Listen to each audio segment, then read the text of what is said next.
नवी मुंबई विमानतळाबाबत अत्यंत महत्त्वाची बातमी आहे। बहुप्रतीक्षित नवी मुंबई आंतरराष्ट्रीय विमानतळ आजपासून अधिकृतपणे सुरू होत आहे। यामुळे नवी मुंबई शहराची ओळख देशाच्या आणि विकसित राष्ट्रांच्या प्रवेशद्वारासारखी होणार आहे। इंडिगो 6E460 ही पहिली फ्लाइट बंगळुरूहून सकाळी 8 वाजता नवी मुंबईमध्ये दाखल होणार आहे। तर विमानतळावरून पहिली फ्लाइट इंडिगो 6E882 ही हैदराबादसाठी उड्डाण घेणार आहे। सुरुवातीला इंडिगो, एअर इंडिया एक्सप्रेस आणि अकासा एअर या विमान सेवांमार्फत देशातील 16 प्रमुख शहरांशी थेट हवाई संपर्क प्रस्थापित केला जाणार आहे। उद्घाटनाच्या पहिल्याच दिवशी सुमारे 4000 प्रवासी या विमानतळावरून प्रवास करतील असा अंदाज व्यक्त करण्यात आलाय।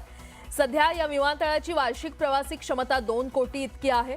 या विमानतळाचं उद्घाटन 8 ऑक्टोबर 2025 रोजी पंतप्रधान नरेंद्र मोदी यांच्या हस्ते पार पडलं होतं आणि प्रारंभीच्या टप्प्यात विमानतळ सकाळी 8 ते रात्री 8 या 12 तासांच्या कालावधीमध्ये कार्यरत राहणार असून दररोज 23 नियोजित उड्डाणं सुरू राहतील।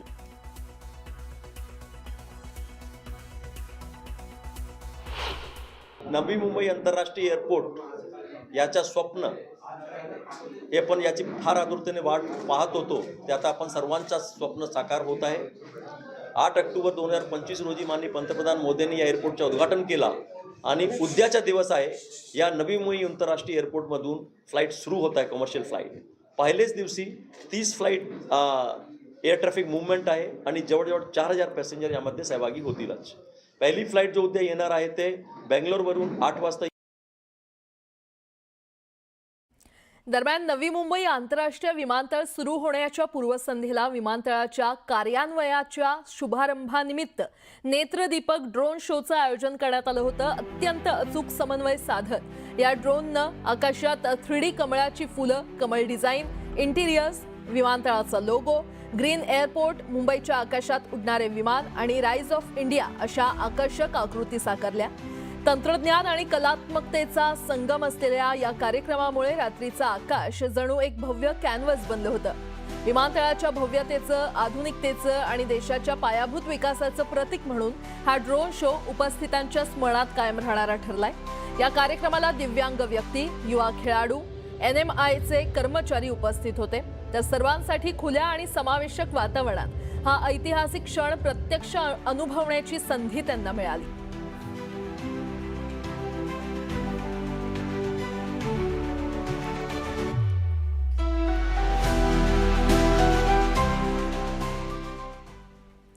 आता वळूयात राजकीय बातम्यांकडे। एकत्र आलोय एकत्र राहण्यासाठी जवळपास 18 वर्षांनंतर राज ठाकरे आणि उद्धव ठाकरे हे ठाकरे बंधू राजकीयदृष्ट्या एकत्र आलेत। गेल्या काही महिन्यांपासून युतीची घोषणा कधी होणार यासंदर्भात चर्चा सुरू होत्या।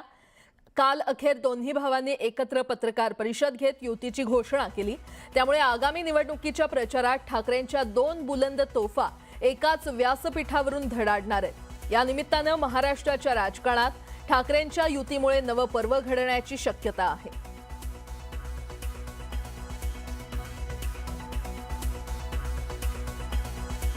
आज फक्त आपल्या समोर एकच गोष्ट मी आपल्याला सांगू इच्छितो की बरेच दिवस याची प्रतीक्षा महाराष्ट्र करत होता, ती शिवसेना आणि महाराष्ट्र नवनिर्माण सेनेची युती झाली हे आज आम्ही आपल्याला जाहीर करत आहोत।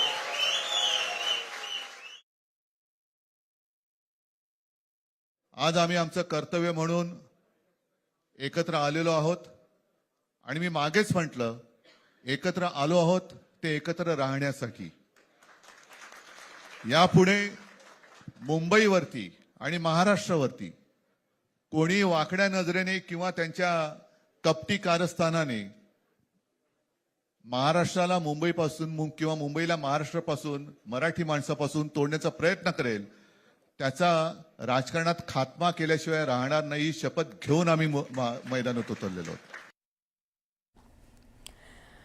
ठाकरे बंधूंनी युतीची घोषणा केल्यामुळे मुंबई महापालिकेच्या निवडणुकीत चुरस आणखी वाढली आहे। 2 दशकांनंतर ठाकरे बंधू ज्या मराठीच्या मुद्द्यावरून एकत्र आले तोच मुंबई आणि मराठीचा अजेंडा घेऊन ठाकरे बंधूंनी भाजपच्या तुफानाचा सामना करण्याची तयारी केल्याचं बोललं जातंय। युतीची घोषणा झाल्यानंतर दोन्ही भावांनी आपली भूमिका स्पष्ट केली।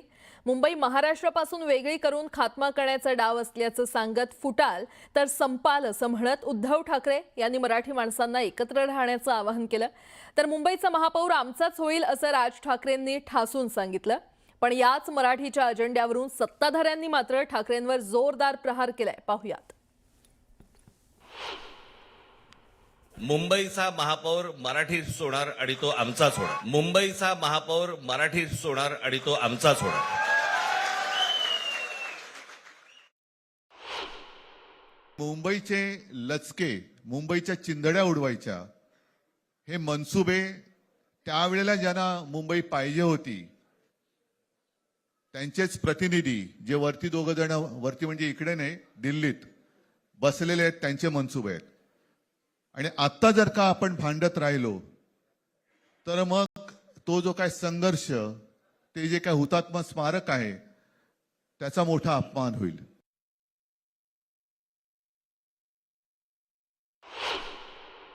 मला असं वाटतं काही तर स्क्रिप्ट बदलली पाहिजे. किती वर्ष एकच स्क्रिप्ट घेऊन हे लोक फिरणार आहे. काही तर नवीन आणा. आणि जसं मी सांगितलं, मी तर मागची असंच घोषणा केली होती, उद्धवजींनी विकासावर बोललं तर 1000 रुपये मी देईन. पण अजून माझे 1000 रुपये वाचले आहेत. अजून विकासाचं एकही गोष्ट ते बोलत नाहीत. आता ही निवडणूक विकासाची, मुंबईकराच्या हिताची निवडणूक आहे.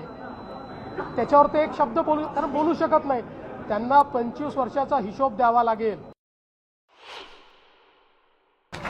अशा युत्या मला वाटतं या सत्तेसाठी, स्वार्थासाठी आणि आपलं अस्तित्व टिकवण्यासाठी, ज्यांचा काही म्हणतात ना, कुणाचा जीव कुठं असतो पोपटामध्ये, तर काही लोकांचं ते मुंबईकडे सोन्याची अंडी देणारी कोंबडी म्हणून पाहतात. आता अंडी खात होते, आता कोंबडी कापायसाठी आले असतील. ठाकरेंची शिवसेना आणि मनसेची युती जाहीर होताच सत्ताधाऱ्यांनी या युतीवर बोचरी टीका केली आहे. पाहुयात.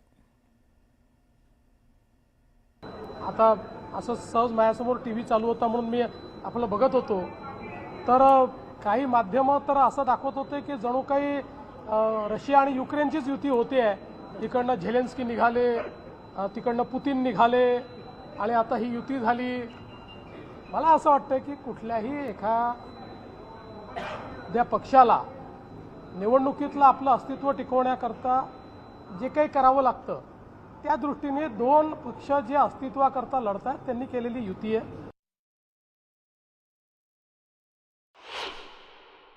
आकड्यांशी माझा काही संबंध नाही. त्यामुळे त्यांच्या मनात काय आकडे आहेत, ते कुठे आकडे लावतायत, मला त्याच्यात इंटरेस्टही नाही. एवढंच आहे की म्हणजे ज्या प्रकारे ही पत्रकार परिषद झाली, त्याच्या पाठीशी जो हाईप तयार केला होता, ओदा पहाड और चूहा भी नहीं निकला.